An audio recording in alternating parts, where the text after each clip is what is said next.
Well, good morning, everybody. This is Baarda and Dr. Mark Johnson. We're out here at our variable rate irrigation trial again. Last time, I think it was earlier mid-May. Right. And we'd been installing some sensors in the soil that the idea was they were going to help us monitor and manage the moisture in the soil. So now today we're June 22nd, I think, right around solstice, and we've got our sensors installed. We've got 5 of them up and running, sending us signals live, so we can see at these 5 different places in the field exactly what's happening as far as the soil moisture goes. We've installed another 10 or so sensors that we still need to get connected, but based on those 5 sensors, we're starting to build some prescriptions. And so at this point, Mark has put together a model that tells us at each location in the field, based on the weather, based on the anticipated water use, based on what's in the soil, what we'd recommend for that zone for an application rate. So right now, we're just working through how to turn that information into a usable prescription that the farmer can input into the pivot.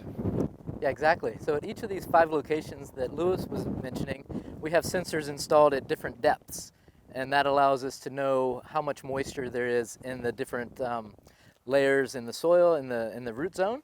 And then from that, we're able to calculate how much water it would take to kind of fill up the soil bucket of the available soil moisture for the plants that they're going to need to grow on.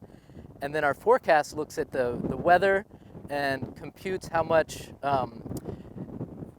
crop water use is going to be needed. So on a day like today where it's nice and sunny, it's a long day, and it's also very windy, and the air is relatively dry, the crops are going to be pumping out quite a lot of water from that reservoir of soil moisture.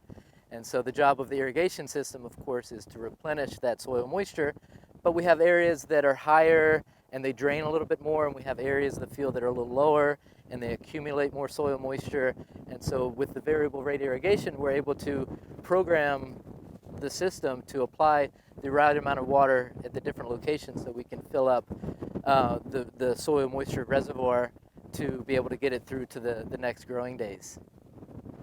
And so that's what we're trying out today. We've got essentially an irrigation prescription that's differentiated all across the field, and there's about a 40% difference between the top rate. We're going to be applying about 14 millimeters total irrigation, and then at the wetter areas we're going to be applying 10 millimeters. So hopefully that will improve the performance of the system so we can get the right amount of moisture onto the different parts of the field and economize for power for pumping and sending the pivot around.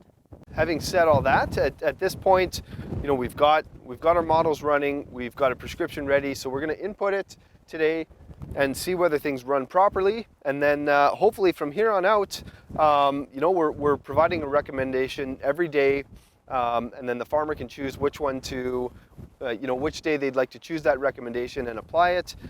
So yeah, we're going to monitor throughout the season. We're going to check, how does a variable rate compare to maybe a more uniform rate in other areas of the field, and hopefully continue to adapt and develop the model and understand how effective it is, and if we can actually realize that the opportunity to better manage our water inputs.